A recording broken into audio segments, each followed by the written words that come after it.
Well, hello everyone. Good afternoon. A very warm welcome to each and every one of you. It's a real pleasure to see you. It's nice to have a chance to catch up with some old friends and some familiar faces, and to also have the opportunity to meet some new friends as well. So a very big warm welcome to all of you to the Hinrich Foundation. Now, if you are new to the Hinrich Foundation and this is your first time joining us, I think I'll paraphrase the closing line from Casablanca. We hope this is the beginning of a wonderful relationship. We hope to see you at many future events, and we hope that you'll engage with us in our very active education and research programs. Now, what I'd like to spend some time talking about today is provide a bit of an abbreviated tour of the global trade horizon. And specifically, what I'd like to focus in on is what I see as 7 profound shockwaves that are currently reverberating through the global trading system and are fundamentally reshaping that global trading system. Now, of course, our existing rules-based global trading system has been in place since the end of the Second World War. And although it's been far from perfect, it has been a primary driver, perhaps the primary driver, of economic development and rising standards of living, literally in every corner of the globe. We enjoy so much to be able to look out our windows here at our office and see the magnificent Singapore skyline. That skyline would not exist if not for the rules-based global trading system. But now that remarkably stable system that's been in place for 3/4 of a century and delivering significant benefits is now undergoing a dramatic transformation. We are course correcting to fix old problems we've made in the past. We're developing new approaches to account for new realities which simply didn't exist previously. And so that old system, that old reliable system, is slowly passing away in front of our eyes, and a new trade landscape is starting to emerge. Now, as we go forward, what I'd suggest to you is that we all need to be focused on ensuring that we don't blow it. Okay, that as we move forward into this new trade landscape, we do not throw the baby out with the bathwater, and that we ensure that we can continue to maximize the benefits from global trade. Now, I certainly hope that we can do that, but if I'm 100% honest with you, I'm not completely convinced that we will be able to do that, but I think that's the challenge that we face. Okay, so why don't we start unpacking those 7 shockwaves that I mentioned? Could I ask if someone would be kind enough to get me a glass of water? I think that I'll need one before too long. Thank you. All right, I'm going to spend a little bit more time on the first shockwave because I think it's the most important one. So shockwave number 1 is a rockier road for China. Now, for most of the, thank you so much, Cheryl. So for most of the past 3 to 4 decades, as China has been engineering its economic and strategic rise, it has faced a fairly benign and welcoming external environment. The U.S. certainly has welcomed and facilitated China's rise, in particular facilitated China's entry into the World Trade Organization. It's a little bit, given where we are today with U.S.-China relations, it's a little bit ironic to reflect on this today, but I would argue that the biggest cheerleader that China has ever had was the President of the United States, Bill Clinton. And Clinton and other Western political leaders, and certainly the vast majority of the Western policy elite, believed strongly in the benefits associated with integrating China into the global trading system. And in particular, they felt there were 3 specific benefits. Number 1, they thought as we integrated China, China would inevitably become a much more market-driven economy. Number two, they expected that there would be a certain degree of political liberalization in China. Nobody was anticipating a Jeffersonian democracy to spring up in China, but some degree of political liberalization was anticipated. And then the third expected outcome, in my judgment at least, was probably more than a little bit arrogant, but it was assumed and expected that China would become a quote-unquote responsible stakeholder in the US-led global order. So as we stand here today with 3 or 4 decades worth of hindsight, we can now see that those initial assumptions surrounding China's entry and integration into the global trade system were hopelessly naive and for the most part have turned out to be dead wrong. And so as a result, today, certainly in the United States, but not just in the United States, China's integration into the global economy, into the global trade system, at least in the specific way it was done, in terms of how its WTO membership and WTO enforcement was handled, is now seen as a strategic mistake. A strategic mistake which needs to be redressed through the more confrontational policies we're seeing, certainly beginning with the Trump administration and carrying through and in some respects intensifying under the Biden administration. Now, all of this raises one very important question, which is, so how will China assess this new strategic chessboard? That benign and welcoming environment that really facilitated its ability to execute its remarkable economic and strategic rise is no longer there. So what is China's assessment and how will China react? Honestly speaking, I don't think we know yet. I would not draw any conclusions about how China will react. At least thus far, China's response to some of the more confrontational policies, in particular the fairly draconian semiconductor restrictions that the Biden administration implemented on October 7th last year, China's response has been fairly muted. I think it would be a mistake, however, to assume that a more forceful response will not be forthcoming. China certainly has a number of points of leverage. The question or the challenge for China is how to take advantage of those points of leverage without shooting itself in the foot. Now, of course, one of the primary points of leverage is the size of China's market and the importance of that market to US companies. Now, as I'm sure it hasn't escaped the notice of anyone in this room, it seems recently that China's beginning to turn up the heat on US companies. Micron Technologies, the Idaho-based semiconductor firm, has now come under a quote-unquote national security investigation. Micron does about $3.3 billion in annual sales in China. And of course, we've all been following with interest the different corporate offices in China that have been recently raided. Does that signal now that the screws are going to be tightened on US companies? I don't know. But I think it's certainly worth us keeping an eye on. Okay, shockwave number 2 that I'd like us to unpack is, just to put things bluntly, faith in free trade has been battered. Average citizens are increasingly concluding that this whole promise of globalization and free trade works out really well for multinational corporations. It works out really well for Wall Street, for large financial institutions, but it does not work out well for average workers. They feel like the textbook version of free trade and globalization that they were sold on, they feel that hasn't quite materialized.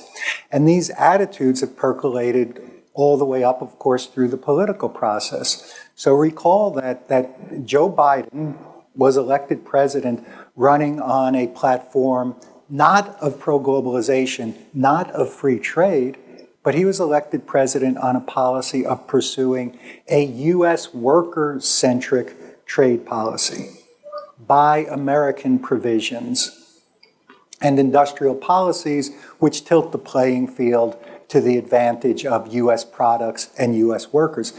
Now, cumulatively, you could argue that those policies are the exact opposite of free trade. So we've really seen the faith and the belief in free trade, which held fairly strongly for most of the past 3 to 4 decades, now has really taken a battering. Shockwave number 3, is the pandemic and the war in Ukraine, which have reminded us that trade not only brings economic efficiencies, it not only brings lower prices for consumers, it can also bring risk and vulnerability, in particular trade across extended global value chains. And so we're now at the point where both business and government are retrenching their approach to trade. For businesses, I think there's a recognition that the pendulum probably swung too far in the direction of economic efficiency and just-in-time deliveries.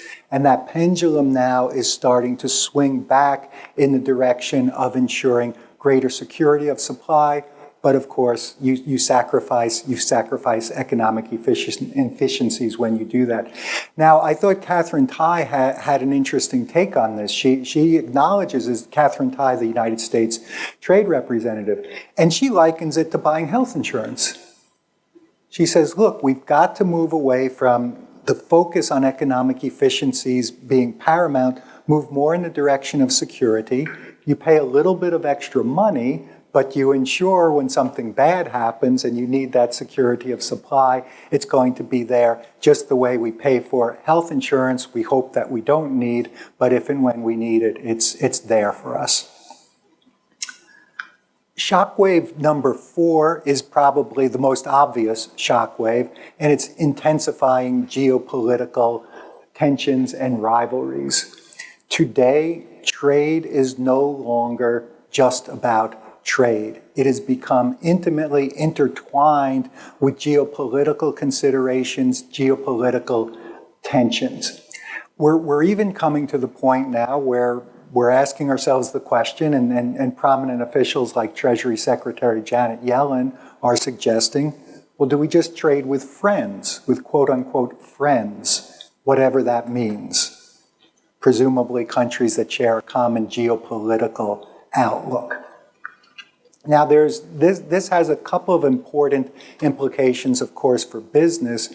One is that businesses now, in light of the intensifying US-China geopolitical tensions, are now increasingly moving towards bifurcated supply chains. So you have one supply chain in China for China and supply chains outside of China for everybody else. Shockwave number 5 is technology, and in particular, the importance of certain cutting-edge technologies like artificial intelligence, like quantum computing, like microelectronics, that will really determine both economic and military preeminence in the decades that come. Now, depending on your perspective, this importance of this technology creates either a rationale, or if you prefer, an excuse for increasing levels of trade and investment restriction.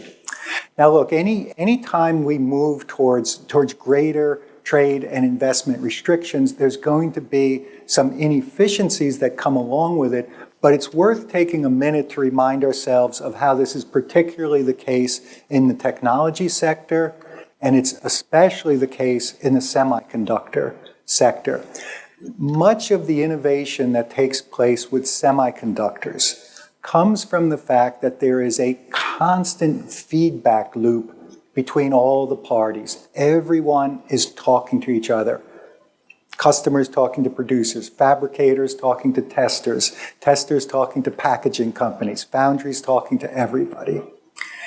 And everyone's saying, we need you to do this a little bit differently. Could you make this adjustment here? Could you make that adjustment here? working together and innovating further and further. A lot of the progress that we see in semiconductors comes from the fact that we've got this ongoing dialogue, this ongoing feedback loop. Now, the minute you start putting up walls, of course, you're going to diminish that interaction, that feedback loop that takes place. So to what extent will this crimp innovation in technology? I don't know. I don't think anyone knows. I think it's far too early to tell. But I would keep an eye on what the cost of this is going to be in terms of diminished innovation capacity, particularly in technology. Shockwave number 6, if I can say this without sounding too silly, is probably the most shocking shockwave for me personally, and that is the reemergence, the U.S. embrace of industrial policy. Now, when I started my career in Washington D.C. as a trade negotiator in the 1980s, the easiest and fastest way to get thrown out of a meeting on your butt was to advocate industrial policy. It had become a pejorative phrase associated with Soviet-style inefficiency. But now we seem to have come full circle, as evidenced by the Inflation Reduction Act, the Chips and Sciences Act, and other similar type programs that are under active consideration in the European Union. It appears that industrial policy is now back with a vengeance. There's a couple of things here worth unpacking. One is, and maybe this matters to you and maybe this doesn't matter to you, but there is a certain amount of philosophical dissonance here because the United States is now moving towards adopting a series of policies, high degree of government intervention, massive subsidization, which are the same policies it's been hypercritical of for China pursuing in recent decades. Maybe we care about that, maybe we don't. I just noted. The other important thing to keep an eye on is the simple question of, is this going to work? Is this going to work? Now, it sometimes, certainly when I was starting my career, it seemed to be conveniently forgotten that the U.S. actually does have a fairly successful history with industrial policy. Literally going back to its founding, when Alexander Hamilton first convinced George Washington that we've got to pursue industrial policy to create a textile industry in New England, so we got to put up massive protection, massive trade barriers for the textile trade, and then do everything we can to rip off British technology, which at that time had the cutting edge textile technologies. And that pursuit of industrial policy in the United States went through World War II, the founding of RCA, Radio Corporation of America, to the early days of the internet and DARPA. So legitimately, the United States has successfully pursued industrial policy at different points in its past. This current iteration of industrial policy is in response to China's success with industrial policy. And the one word of caution I would interject here is that China and China's system provides a lot of advantages to conducting industrial policy that the US or the European Union simply don't have. China's centralized system, its centrally managed economy, allows the Chinese Communist Party to get everybody in the rowboat rowing that boat in the same direction to an extent that you couldn't even dream about in the US and the European Union. So I think it is a bit of an open question how successful this US foray into industrial policy is going to be. It remains to be seen. And then the final point I'd add here is that it does create more than a little bit of friction with exactly those same quote-unquote partners, like the European Union, that Biden came into office saying it was a high priority for him to work more closely with these countries.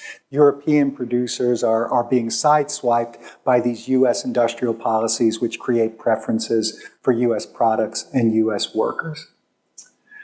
The seventh shockwave that I'll talk a little bit about is climate change and values. And this is from the point of view of a guy who started his career in trade in the 1980s, this is another very surprising development. We're seeing climate change and climate-related considerations are already very messily spilling over into the realm of trade. And we've now got a new piece of terminology in our trade vernacular, climate tariffs. I never would have imagined this, but we're seeing tariffs being applied on products if they were produced in environmentally unsustainable ways.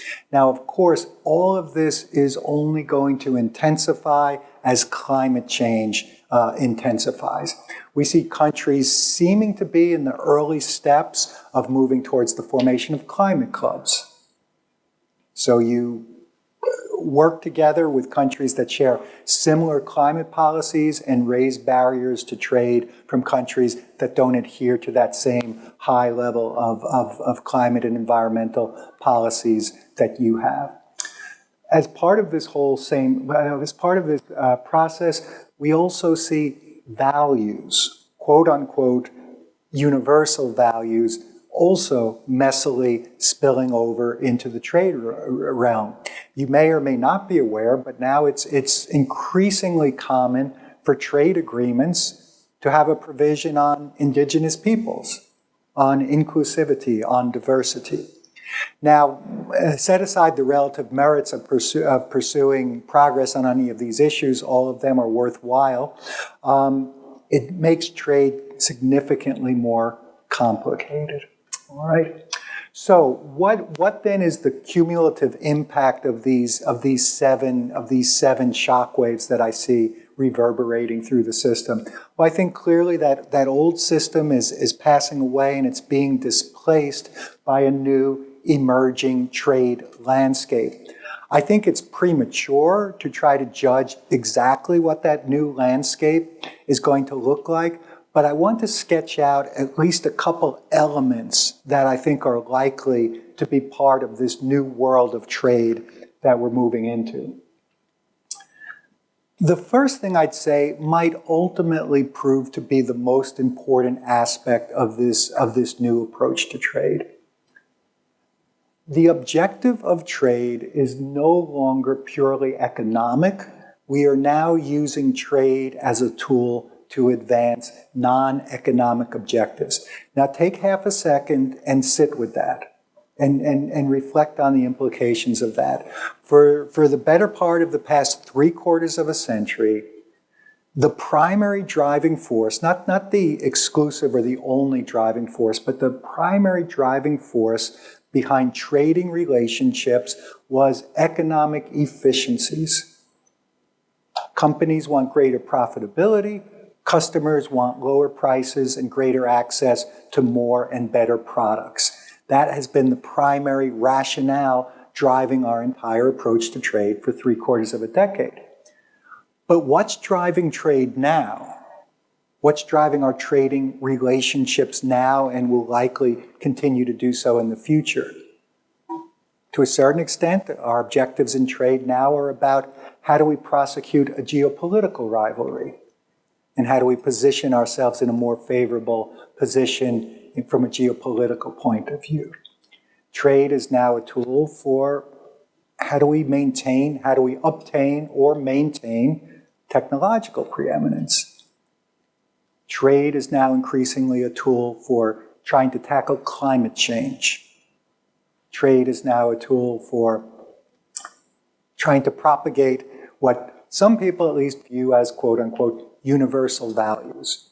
So a whole series of non-economic objectives have been introduced into our approach to trade and into our trading relationships.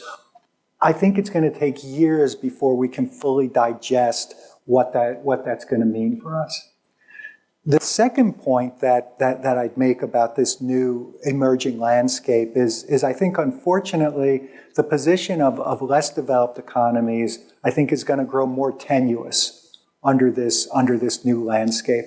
I think the export and FDI-led development model, which so many countries, not just China, in this region have pursued successfully over the decades, I don't think that's going to be open to nearly the same degree as it was for China. I don't think there's a second China-type success story coming down the pike. I think less developed countries will face a much more difficult external environment in trying to pursue that export-led development model.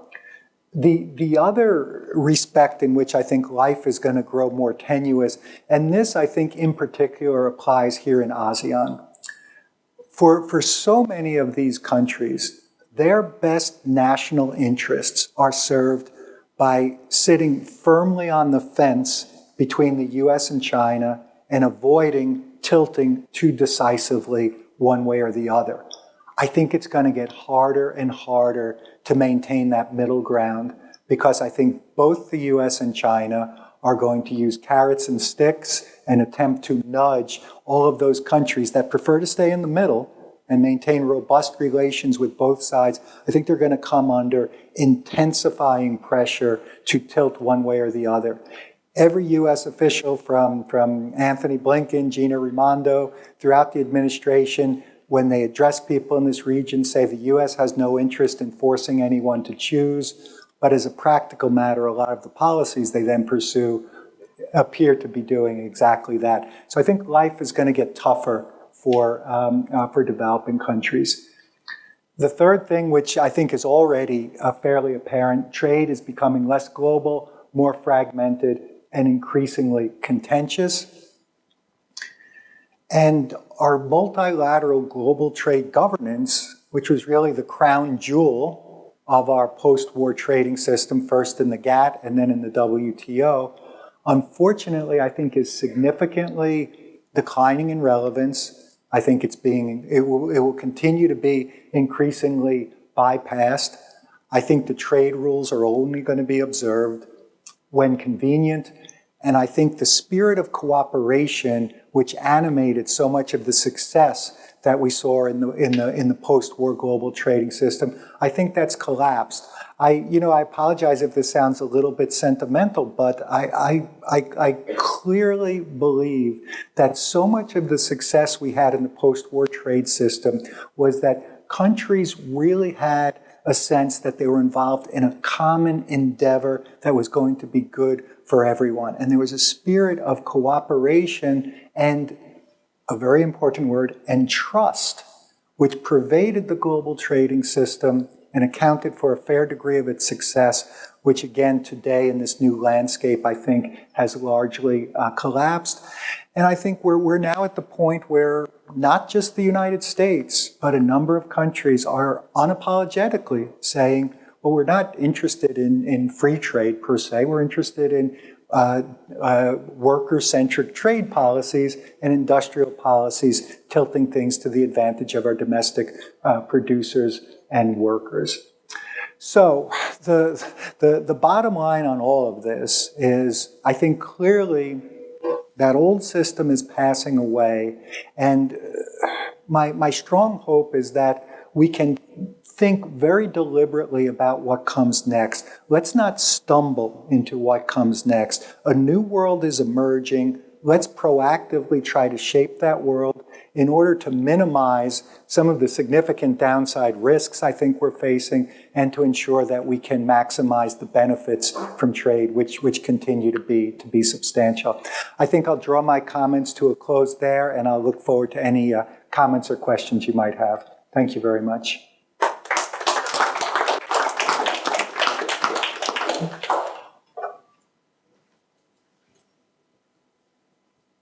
Thank you, Steve. Do I have any questions from the audience? I'm just moving a microphone around the room. Hi, Steve. Thanks for that. Sure. I have a question. I'm interested in your take on global demographic changes.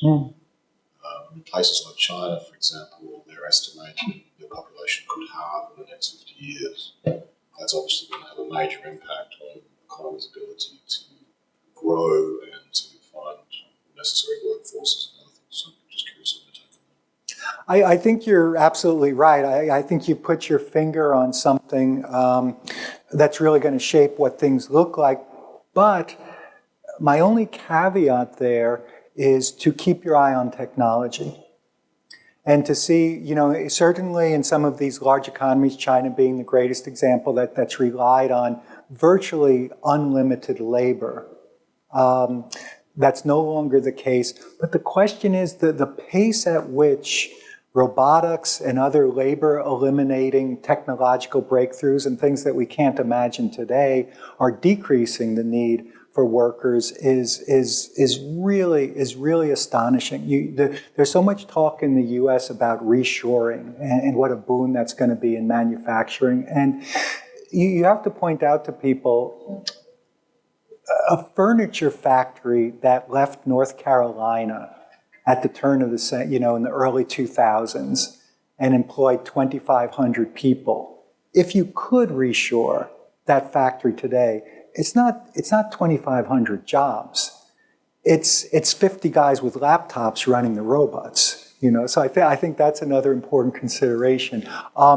The other comment, though, that I would make then, in light of what you pointed out about these demographic shifts and less working age population, I think we really, really, really need to keep an eye on India, because I think there's a real opportunity. India has kind of always been one of those countries of the future. Keep your eye on India. Maybe India's time is coming. Will India be the next China? And it hasn't happened thus far. But in light of those demographic shifts and the declining workforce age population in a lot of these countries, I'm keeping a close eye on India. The other aspect of that is that the rural population do less need for products. Yes, absolutely. Absolutely. Hi, Steve. I've got two questions. Sure. The first one is, could you just elaborate a little bit more about, it sounds to me like the multilateral trading system is kind of broken, but there was some success in Geneva last year doing MC12, the WTO. So, what do you think? How do you see that? And in terms of the trade landscape you talked about, so are we moving towards more free trade agreements like CPTPP or RCEP, or even more specialized types of agreements like DIPA, the Digital Economy Partnership Agreement? The second question is more to do with your fourth shockwave, geopolitical rivalries, US-China. So I've tended to cut a few roundtables, and the concern, of course, is in Southeast Asia is do they need to pick a side? You've got this growing competition in technology as well as in trade. And the sense is that ASEAN and Southeast Asia is kind of caught in between. You've got this reconfiguration of global supply chains, and where do we stand? That's the other concern. Yeah, thanks, Dennis. That gives me a chance to unpack a couple of things I'd like to unpack in a little bit more detail.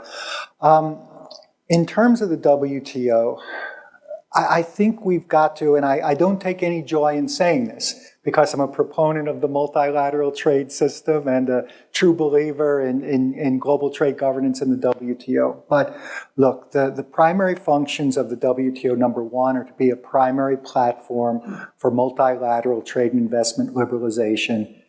It's broken. It operates on the basis of consensus. There's 164 members, and they take 3 years to agree on the definition of what is a fish. So nothing's happening there. The second primary function of the WTO is to act as a global trade referee via its dispute settlement mechanism. That's been incapacitated as a result of the U.S. blocking reappointment of appellate body judges.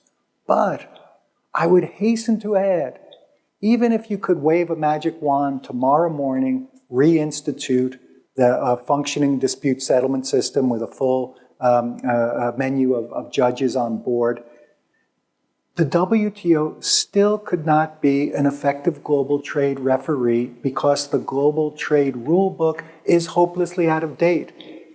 So if you've got a perfectly functioning court system, but the laws haven't caught up to the new ways in which people are breaking laws, then it's not going to do you much good. So I think more and more trading economies and countries are coming to the conclusion that the WTO isn't really where the action is. It still has some important roles to play. It does a lot of good work in technical capacity building, best practices, transparent reporting on trade policies. These are important things, and I would not want to see the WTO disappear. I still think it's got an important role to play, but it is not going to drive trade and investment liberalization, and it's not going to be a global trade referee. In terms of free trade agreements, I think it's possible we're in a post-FTA world. Certainly the United States, anytime in the foreseeable future, and I would say this irrespective of the outcome of the 2024 presidential election, I think the United States is out of the business of free trade agreements for a whole variety of reasons, not the least of which is that battered faith in free trade. So I think we're moving in the direction of these more amorphous framework agreements like IPEF. By the way, if you haven't read it already, Steve Okun has a real great piece he published today on the IPEF. Please take a look at that. But these at least have the potential to create a new template for how we do trade-style agreements in a world where we can't really give market access and countries are leery about binding legalistic commitments. It remains to be seen. Keep your eye on IPEF. At this point, if I had to bet, I would say there's a 50% chance it's going to be a colossal flop. And I think there's about a 50% chance it could create an innovative new template. In terms of the position of these economies in ASEAN and this whole being caught in the middle dynamic, I think it's a really bad position. I think the heat is really going to get turned up. It is evident that the best national interests of these countries is to avoid tilting too decisively one way or the other. Singapore has elevated it to an art form. Singapore has masterfully played the China and the US off against each other and benefited profoundly from maintaining those types of robust relationships with both sides. I think that middle ground that those countries can occupy is going to shrink and shrink and shrink. And so I think life's going to get a lot more difficult. Yes, sir. Yeah, Ansgar Graf from the German Konrad Adenauer Foundation. I'm the director of the media program for Asia based here. Mm-hmm. Thank you very much for your presentation. When you sounded a little bit sentimental or melancholic in regard to the good old times with global trust and global trade, did we really had such a time, or was it not only a very short period of time since we had the Cold War? During that time, there was no global trade, and then I think China came to WTO only in 2000 or 2001 or something like that, and then 2008 at least with a discussion about taking Georgia and Ukraine in the NATO. Mm-hmm. There was already the start of the friction between the West and Russia. Mm-hmm. And therefore, I think this period, this good old time period, was only, let's say, between 1990 something and 2005 or so, or 2006, 2007. Therefore, could it be that this idea that everybody is trusting in everybody and there is a great common ground, that this was only wishful thinking, and in the end it was an error, and in the since all these different superpowers and regional powers were all the time trying to stick to their opportunities and chances, and in the end there were some maybe who believed in global trade, but also in the United States, guys like Donald Trump and now Joe Biden. In the end, they decided not for global trade, but for America first or American working places first. It's a perfectly reasonable question to pose. Thank you. I will give you an opinion. In my opinion, yes. That level of trust, that level of cooperation was real, was significant, and it was enduring. And if you go back to the founding of the global trading system in 1948, and go back and read some of the biographies or the speeches of the architects of that system that arose out of the ashes of the Second World War and the Great Depression, they were on a mission.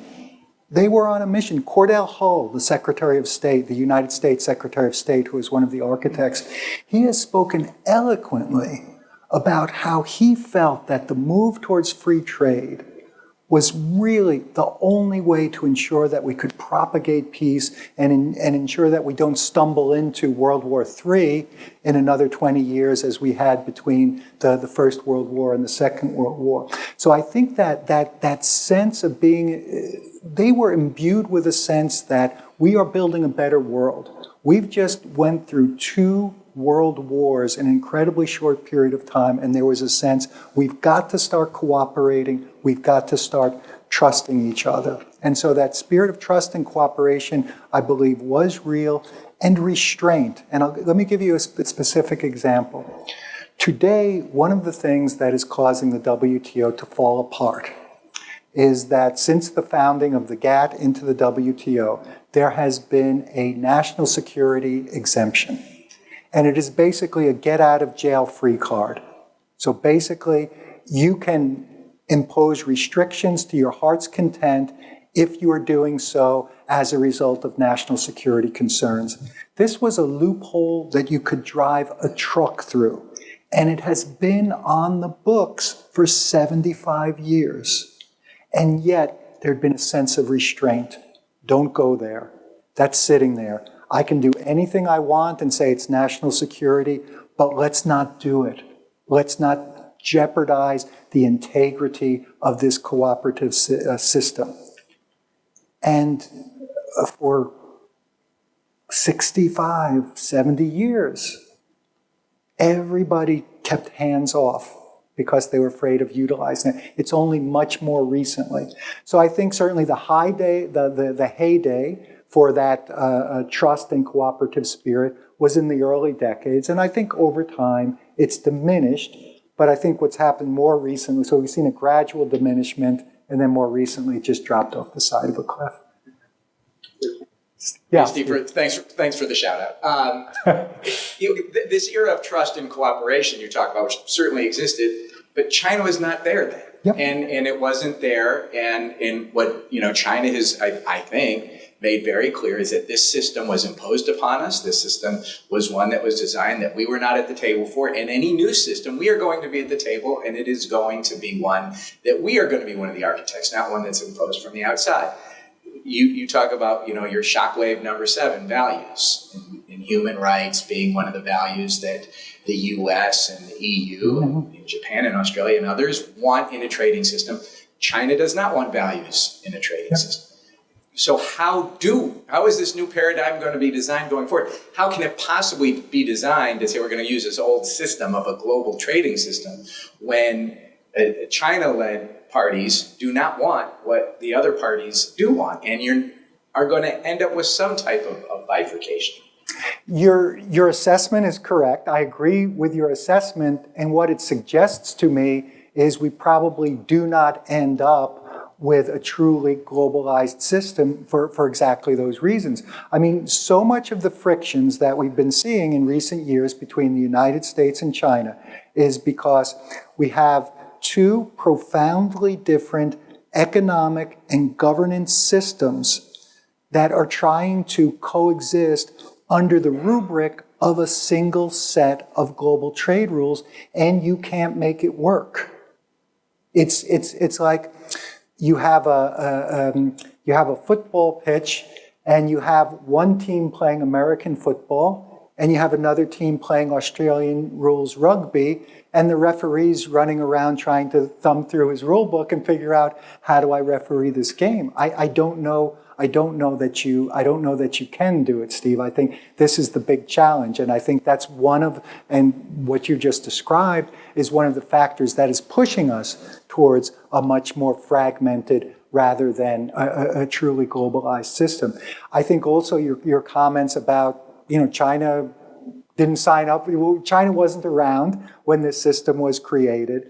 and doesn't have interest in the same things. I think part of the responsibility for that mistake lies on the West in making the fairly, arguably arrogant assumption that, well, once we bring China in, they're going to be just like us. And they're going to just want the same things we do just because we're right.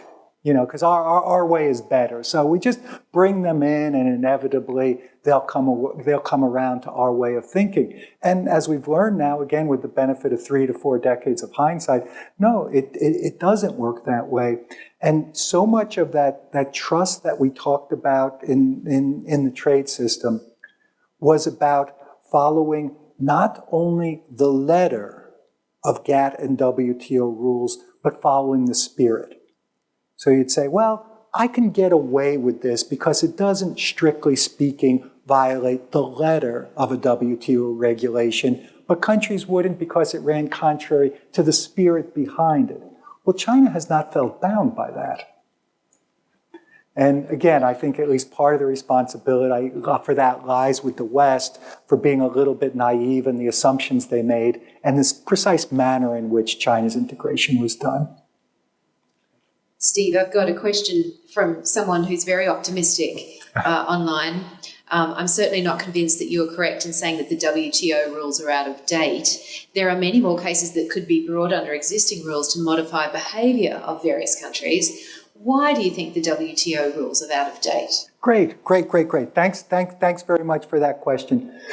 The WTO rules are out of date because the first or second largest economy in the world and the first or second largest trading economy in the world operates under a centrally managed economy, a model of state-directed capitalism.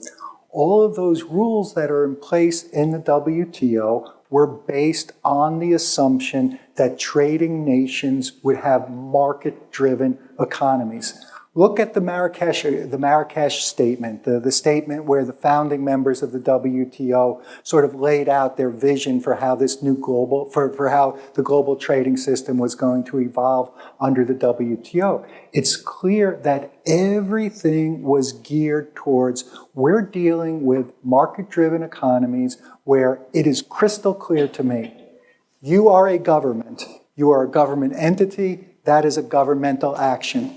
You are a business, that is a business action.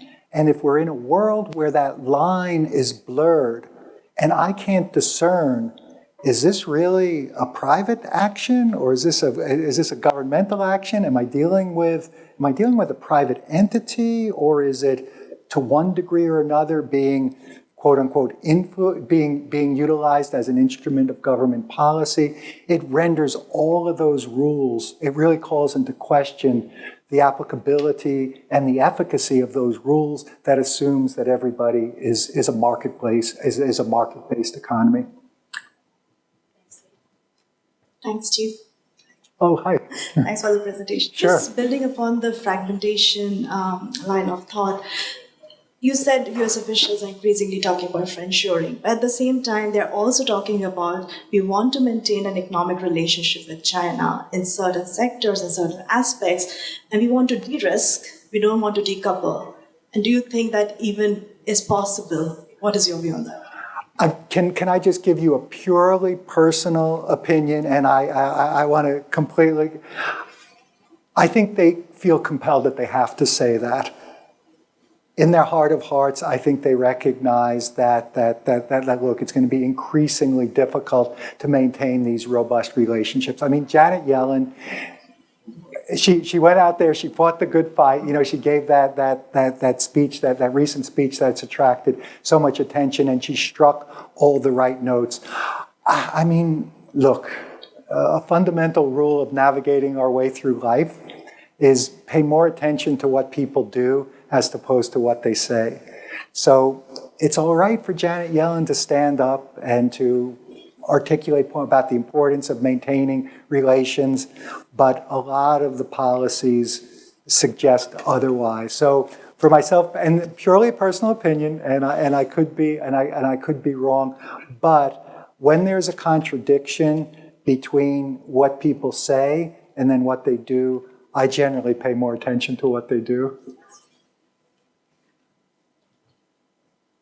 One last question. Microphone over there. Let me get it to you.